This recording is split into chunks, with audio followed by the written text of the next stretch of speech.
opportunity to read thy word. Father, we just pray that you open our eyes that we may see, our ears that we may hear, our heart that we may obtain, and give us a voice that we may share. In Jesus' holy name, amen. Amen.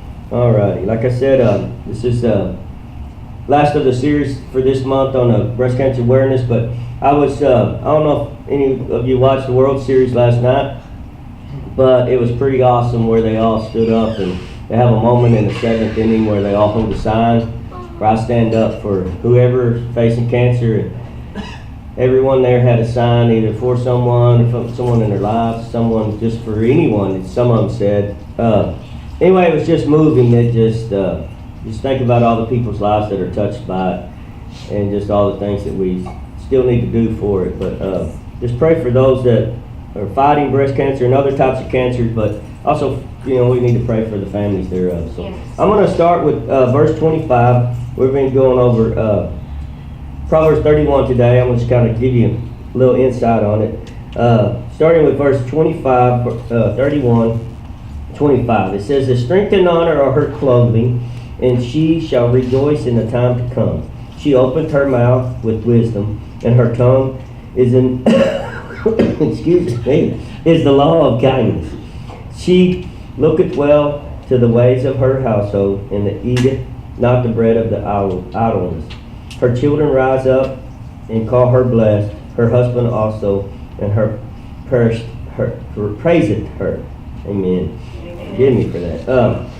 Like I say, today I'm going to read a little bit about Proverbs. And of course, we know it's about the virtuous woman. It's kind of wild about Proverbs 31 is that the first 9 verses, 1 through 9, are basically to the king himself, and then the rest is talking about the virtuous woman. Before I get into it, I want to give a little bit about Proverbs 31. 30 and 31 are said, Psalms is said to be written by Solomon. Most argue that chapter 30 was written by Agar, 31 was written by a king named Lemuel. There's a lot of controversy in it, and the reason I want to bring it up is kind of give you an idea of who wrote it, or who is said to wrote it. It says that most commentators, the ancient rabbi commentators, identify Lemuel with Solomon. The Babylonian Talmud, chapter 5, says that there are 6 names given to Solomon. Solomon, of course, Jebediah, Qualilith, Ben-Loketh, Agar, and Lemuel. Lemuel is actually another name for Solomon, as it says there, but it's translated as towards God, which Lemuel is towards, and El is God. So it's towards God is what it is. The ancient rabbis identify Lemuel with, like I said, with Solomon, and related the story to when the day of his dedication of the temple, he got married to Pharaoh's daughter.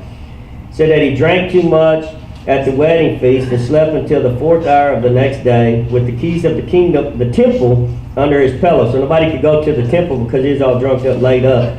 And it says, whereupon his mother, which would have been Bathsheba, entered and reproved him with the oracle.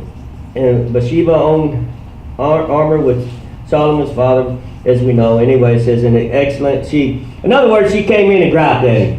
Like, hey, son, what are you doing? Got the keys to the temple. Y'all passed out. And, so nobody can go and pray. So that kind of gives you a concept. But it also says that some believe that Lemuel is just a oracle or a name for, in other words, it's just a term given to the king for, say, it's given to God, honoring God, give it to God. The reason I bring that up is because it kind of gives you an idea, like I said, if the old ancient rabbi story is true, it gives you kind of idea of why Mama wanted to write this to her son. The first part of Proverbs 31, like I said, is to the king himself. And I'm going to read it real quickly, kind of give you an idea of what she's trying to say. And it says, the words of the king Lemuel, the prophecy that his mother taught him. She's asking, what, my son? And what, the son of my womb? And what, the son of my vows? She said, give not the strength unto women, nor thy ways to that which destroyeth kings. It is not for kings, O Lemuel. It is not for kings to drink wine, nor for princes strong drink. lest they drink and forget the law, and pervert the judgment of any of afflicted. Give strong drink excuse me, unto them that is ready to perish, and wine unto those that be of heavy hearts. Let him drink and forget his poverty, and remember his misery no more. Open thy mouth for the dumb, and the cause of all such as are appointed to destruction. Open thy mouth, judge righteously, and plead the cause of the poor and of the needy. So basically what she's saying is, don't get all drunk up, pass out, and have the keys to the kingdom under your bed. But she's also saying is that there are some, and it kind of goes back to where it says to drink a little wine for your belly. But what she's telling him is to arise and be king, to be who you're meant to be. And I really like it is because she's saying this is, if you get in these states of mind, you can't judge rightly. You can't take care of the poor. You can't take care of your people if you're not taking care of yourself. And then comes the next part of it is she says, and a lot of this, some people say it was directed towards Pharaoh's daughter, because she was, I'm assuming, not very virtuous. So, but like I say, that's just different commentaries. But what I want to bring out this morning about the virtuous woman is I want to give honor to women, of course, because of breast cancer, but also I want us to see how a virtuous woman affects those that are around her.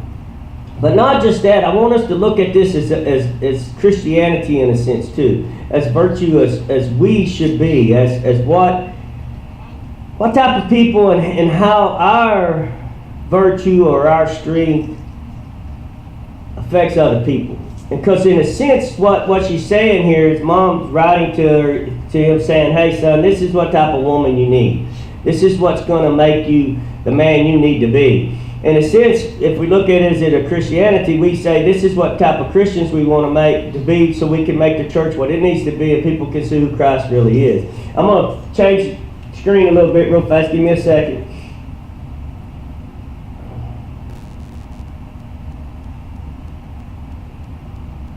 I need to get one of them little clickers.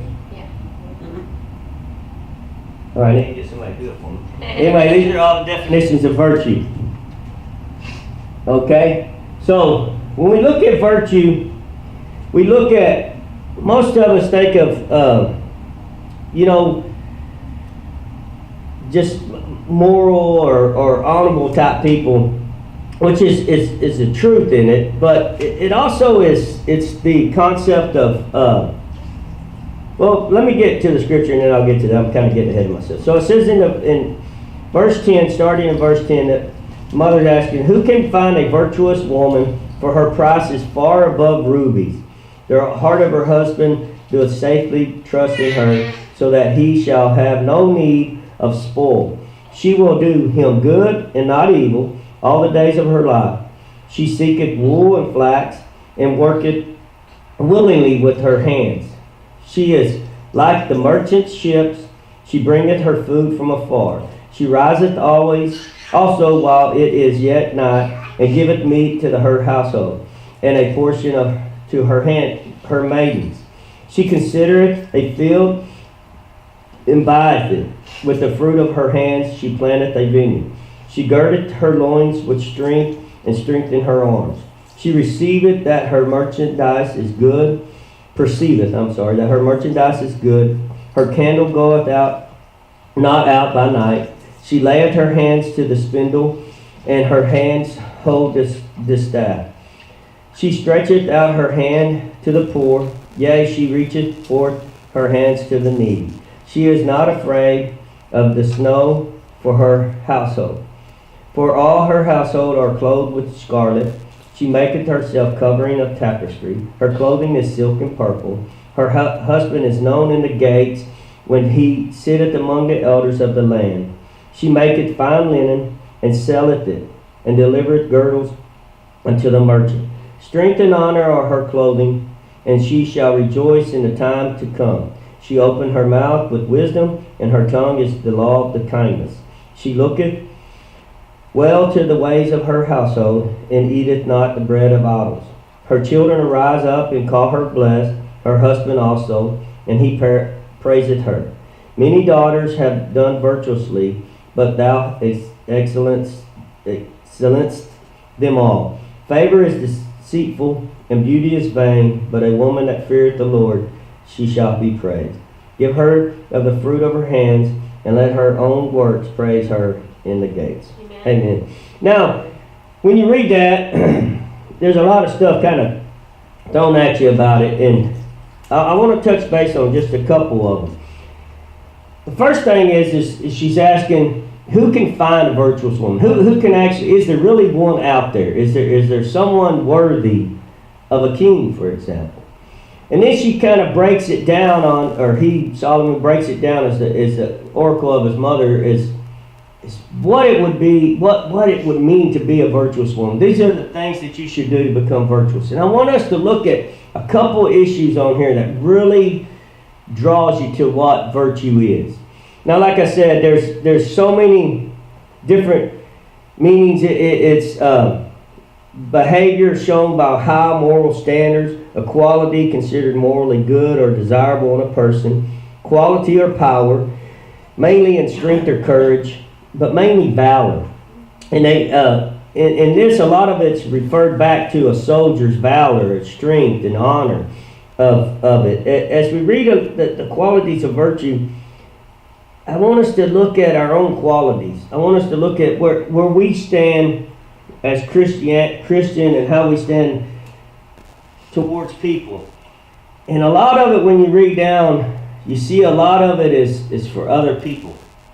Her virtues come from what she does for others instead of what she does for herself. If you look at the first deal of it, as she says that her husband is without spoil. In other words, that he won't want to go somewhere else, in a sense, because he sees there's none other than her. There's nothing better than her for him to go to. In a sense, that's the way we should look at Christianity. We should look at there's no other.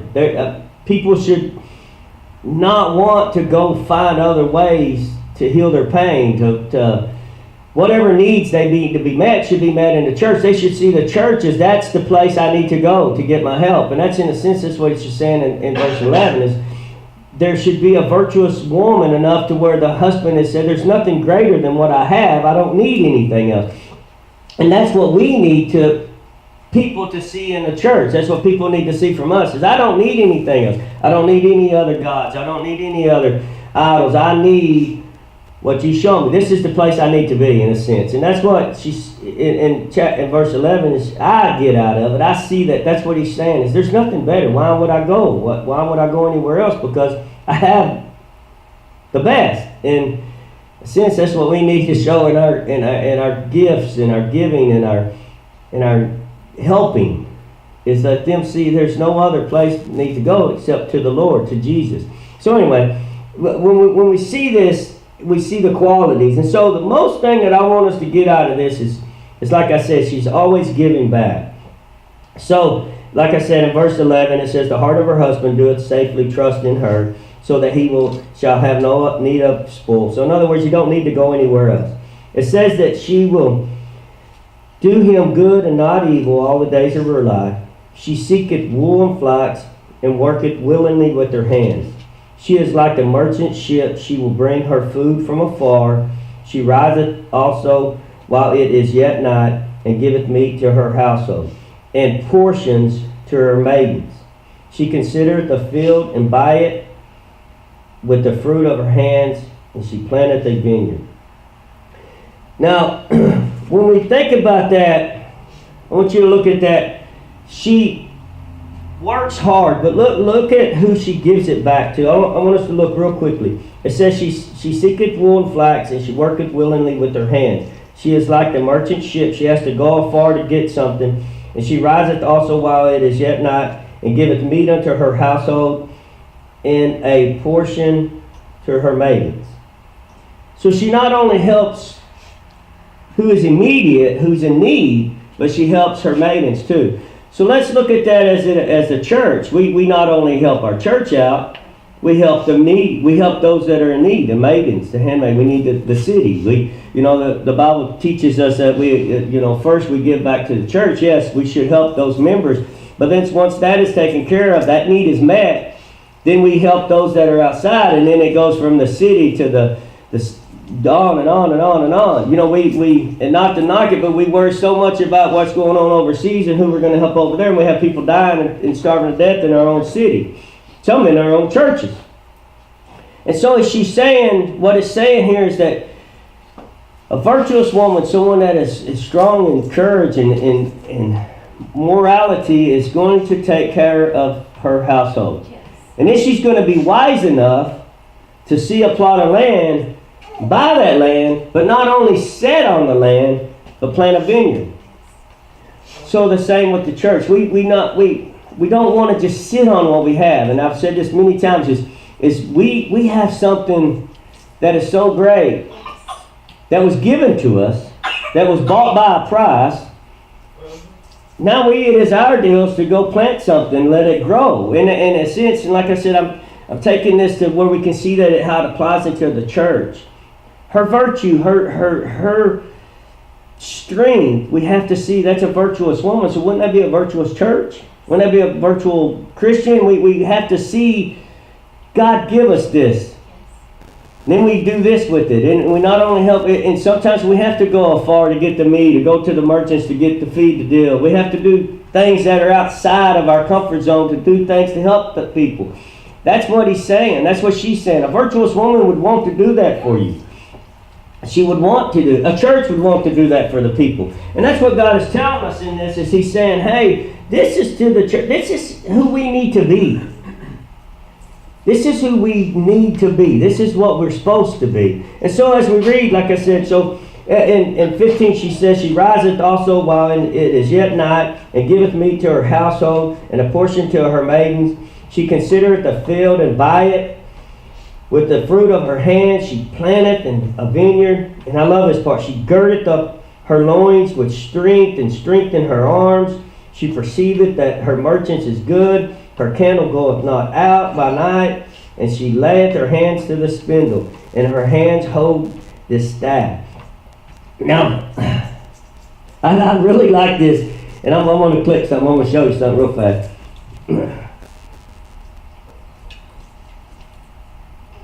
Did it come on? Yes. Okay, there.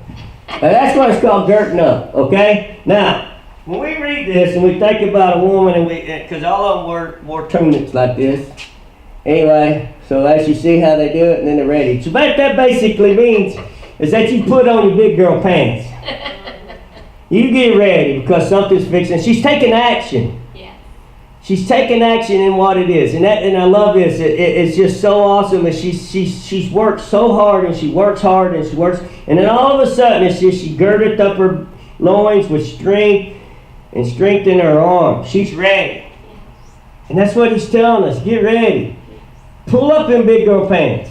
Go. And that's what she did. She's like, okay, this is what I have to do. I have to go spindle. I have to. And what's cool is the next verse, it says, she perceived that her merchandise is good, and her candle goeth not out by night. So with all that hard work, pulling up her girt, she realizes that it's good. Merchandise, what's going on is good. And her candle didn't go out. She sustained. She stayed. She's like, okay, this is what I have to do. And that's what he's telling us. This, gird it up. Get ready. And we see that throughout this. And then it says, and then she layeth her hands to the spindle, and her hands hold to the staff. She stretcheth out her hand to the poor. Yea, she reacheth forth her hands to the needy. She is not afraid of the snow for her household, for all her household are clothed with scarlet. And in this concept, scarlet is actually double. In other words, she has plenty. She has enough for them. And she maketh herself coverings of tapestry. Her clothing is silk and purple, which means riches. She's just built up in riches. And it says, I'm going to stop right there real quick. But in 22, we see who she is. We see what she done. All these things that she does. She worked hard. She seeketh wool and flax. She buys land. She riseth up early. She take care of her household. She girdeth herself. She gets ready. And then what I really like about it, it shows what all she does. And then look at verse 20 and 21. It says, she stretched out her hand to the poor. Yea, she reacheth forth her hands to the needy.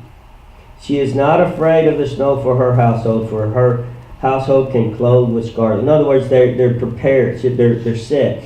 And when I read this, I really thought, okay, what is this actually? What are you trying to tell us here? And the first thing that came to me was Matthew 25. Now everybody knows what Matthew 25 is, right? Anyway, I'm just going to read a couple verses of it. It says, Then shall the king say unto them on his right hand, Come ye blessed of my Father, inherit the kingdom prepared for you from the foundations of the world. For I was hungered, and you gave me meat.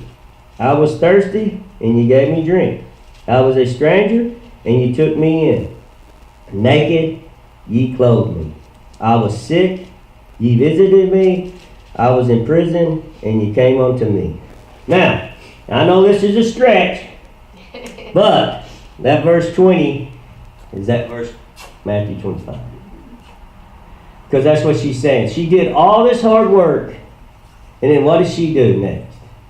She took care of who needed it. Just like I said, she took care of her household, she took care of her maidens, she basically took care of the church, took care of this, took care of now. She's going out and saying, okay, we have plenty. We're going to take care of others. And that's what he's telling us. He's telling us this morning to be virtuous, to be strong, to be courage. This is what we need to do. We help people. We help those that need help. And it wasn't just about the poor. He said those that are sick, you go visit them. Those that are in prison, you go help. The ones in prison are what? They're down. They're discouraged because they're locked. So he's talking about those that are discouraged, not just going to penitentiaries or going to jails. That's what I mean. We need to do that. But what I'm saying is that those are the people that are bound. Those are the people that are discouraged, that are depressed, that are sad, that don't know where else to go. They're stuck in this cell. And he's telling us, go to those people. And that's what she's saying. She went to the poor. She did all this stuff, but yet she went. And then we look at verse 23, and it says, Her husband is known in the gates when he sitteth among the elders of the land. She maketh fine linen, and selleth it, and delivereth girdles unto the merchants. Strength and honor are her clothing, and she shall rejoice in the time to come. So what it is it's saying that her husband, remember in Ruth where Boaz went to the gate of the elders. It's the place you go for honor. You go to the place to sit and they have to honor you. They have to allow you to come in. So what he's saying is that she's so virtuous, so righteous, that it shines onto him, and they say, hey man, this dude's got this honorable wife, this virtuous wife. He's got to be a man of stature. So her husband is built up because of her. And that's it with us. Christ is built up because of us. Because of what we do, our virtues, what we say, what we do. It's like, and what I really like about it is came right after her feeding the poor, taking care of the needy. They see what she does in the community and what she does without, and that's what they say, hey man, he's got a good find. He found somebody good. She not only takes care of her household, she takes care of the people outside. So he's accepted into the society. He's accepted into the eldership. And so they're all like, man, this dude, he must be doing all right if he can get a wife like that. And that's what she's trying to say. The mother's trying to say, hey, king, if you want to be above all, then you need to find people around you. You need to find a wife that's virtuous. And that's what the church, God's telling us. We're the church. We need to be virtuous. People should want to come to us instead of run from us. And like I said, I know I'm kind of reaching, but I want us to kind of tie it together. I want you to see what he's really trying to say. He's trying to say, this is what people want out of you. This is what makes you virtuous. And it says, and she opened her mouth with wisdom, and her tongue is the law of the kindness. She looketh well to the ways of her household, and eateth not the bread of idols. Her children arise up and call her blessed. Her husband also, and her husband, and he praiseth her. And many daughters have done virtuously, but thou excellest them all. And so what he's saying is that through all this, she's going to be praised. And she's going to be looked upon. And not just her, but those that are around her are going to be lifted up because of it. And right here in verse 29 is so dramatic because I want you to catch it. It says, many daughters have done virtuously, but thou excellest them all. Now, remember we went over the definition of virtue. It's courage and did all these things, but the very last one was valor, like a soldier. In this verse 29, that's what he's talking about. The virtue here is not virtue as morally in a sense, but as strength and courage and valor in the fight. And so what he's saying is that she's saying is there's a lot of women that are virtuous women, but she excels them all. And if we look back at what she did, what made her virtuous, what made her valor, what made her honorable, what made her morally excellent is, what did she do? It was for others. There's not one thing on there that said that she did it for herself. And in a sense, there's a lot of women, and me being a man and being married, there's a lot of time that a lot of things have been done because of my wife. You know, my kids going to church at an early age, all the things. I mean, I know I'm sad to say I'm a pastor, but there was times that she drug them to church and not me. And so the strength to uphold, and that's what God's calling the church.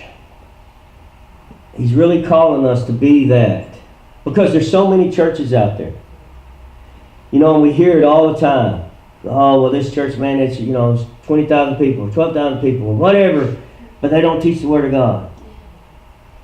You know, they sing and pray. Not, you know, I'm trying to knock anybody. But what I'm saying is there's so many of them out there. But which one of them do we really need? Which one give back? Yes. Which one helps? Which one shows? Which one goes from... And it said the wisdom of her is the law of what? Kindness. And that law goes back to what Matthew. Who are we going to help? You know, I've said this many times and to myself and just talking amongst people, but what makes this little church in Kennedale, Texas, different than any church else? There's got to be something a little different. Why did God call us to be here? Why did God call us to be and us to come? Because if we truly believe that there's a purpose in all things, there's a purpose in our needs for here. And so when we look at this, what makes us, our virtues, excel those of the others? And it has to go back to who can we help? You know, if we're not large enough church to have all these outreaches, then let's help those that have it. Which I'm proud to say that that's what we do. We don't have it, but we know organizations that help, so we help those. Yes. Until we get to the place that we can. But what I'm saying is there's always a need. And to make us virtuous and to make us the type of person that we need to be or the type of church that we need to be, we need to realize our purpose. We need to know why we're here, what we're supposed to do. And like I said, I wanted to share this morning and us to see that this isn't just written for a virtuous woman. It's not just to say, hey, King, this is what type of woman you want. God's telling us, hey, church, this is what kind of church I want. Yes. I want a church that will labor.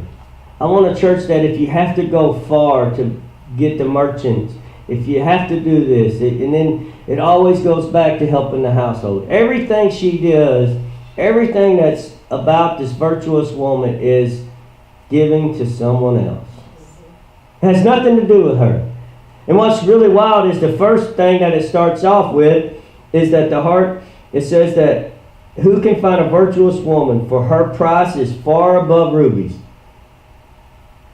She will do him good and evil of all days of her life. And then it says that she will be, excels everything. It says, for the favor is deceitful and beauty is vain.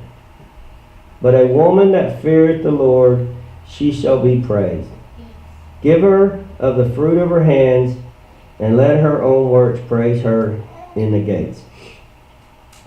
So what he's saying, she's saying to the king, she's saying, oh king, this is, it all boils it down to those last verses. If you fear to God, which there is respect, if you honor God, we do what God wants us to do, it shall be praised. And her fruits of her hands shall be accepted at the gates. And that's so amazing because where do we want our fruits? We were talking about this earlier before church. We all want to see something from what we've done. I mean, we really do. I mean, I want to preach a message and someone come up and say, "Oh man, it changed my life, Pastor. I've not been the same since." I mean, we all want that. You know, you want to sing a song that people just want to listen to over and over and over again. You know, you want to write a book. We all do. That's us. But the beginning of that is what? The praise comes from the fear of the Lord. Because people are going to see God in us. He's going to see what Christ has done through us. That's the praise we should want. That's what she did. The virtuous woman, like I said earlier, everything she did was for someone else. Her household, her linen, buying the land, planting a vineyard.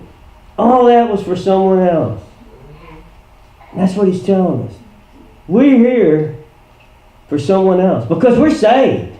I mean, I'm set, ready to go. I mean, God's blessing me. I have promises that I know that are going to be coming now. So I'm set. What am I doing with that? Truthfully, what am I doing? What are you doing? What are we doing with? Because I don't have to fear. And I really believe that's what she's saying about the virtuous woman is she knows who she is. She's comfortable who she is. She has strength. She has valor. She's girts herself up and ready to go because she knows who she is. Do we know who we are? Do we know who we are in Christ? Do we know what we stand for? Do we know what pulls us to the Spirit? Then that's what he wants us to share. That's what he wants us to say, hey man, there's a world of difference. Because I guarantee you, if you knew me 25 years ago, it'd been a whole different ball game. But what I'm saying is that, what am I giving back? Where am I going with this? And if there's the virtue can be that we can have great morals, we can do all these great things, but yet if we don't give it back, if we don't share it, and that's what I believe God's trying to tell us as a church. There's so many churches out there. What's going to make us different than others? What's going to make us people are going to look and say, man, look at that little bitty church in Kennedale, Texas, but man, look at the great things they're doing. Amen. Or are they going to say, oh, look at that little church in Kennedale, Texas, they're just like every other church? Because we have to be set aside. We have to be more than what we were. We have to be more than what we can see because God sees so much more in us and wants so much more from us that we have to realize that there's a lot more to it. And I'm going to close with this, and it's 1 Corinthians 13. Excuse me. I'm going to start in verse 1. Give me a second to get to it. This is Paul writing it, and it's subtitled, The Way of Love. It says, though I speak with the tongues of men and of angels, and have not charity, I am become as a sounding brass or a tinkling cymbal. And though I have the gift of prophecy and understand all mysteries and all knowledge, and though I have all faith so that I could remove mountains and have not charity, I am nothing. And though I bestow all my goods to feed the poor, and though I give my body to be burned and have not charity, it proveth me nothing. Charity suffereth long and is kind. Charity envieth not. Charity vaunteth not itself. It's not puffed up. Doeth not behave itself unseemly. Seeketh not her own. Is not easily provoked. Thinketh not evil. Rejoiceth not in iniquity, but rejoiceth in truth. Beareth all things. Believeth all things. Hopeth all things. Endureth all things. Charity never faileth. But whether there be prophecies, they shall fail. Whether there be tongues, they shall cease. Whether there be knowledge, it shall vanish away. Now, I believe that right there is the true definition of virtue. If we can obtain all that, then we will be virtuous. We will be as the virtuous woman that is worthy for the king. And I really believe that's what God's trying to tell us. Is that if we're not there yet, some of you might be there, but if we're not there yet, this is what we need to do to strive. And you know, the one thing that I really got out of this, reading this and studying this, is that, and I said it earlier, she didn't do anything for herself. Everything was for someone else. And everything built up someone else. Built up her husband, built up her children, built up her handmaids, she fed the poor, just like it says in 1 Corinthians. Everything. I can prophesy, walk on water, but if I don't love you and I don't want to help you, it ain't nothing. It really ain't. Because I can have the biggest church in Kennedale, Texas, and I just sit on the mountain and just rake in all the money. It won't do me any good. I can have everything I've ever desired, but if I don't have charity, and I don't have love, and I don't want to give. And you know what's really we get away from, and I've said this many times, is sharing. If God gives me something, if God shares something with me, and I don't share it with you, then I don't have charity. I'm not giving you something.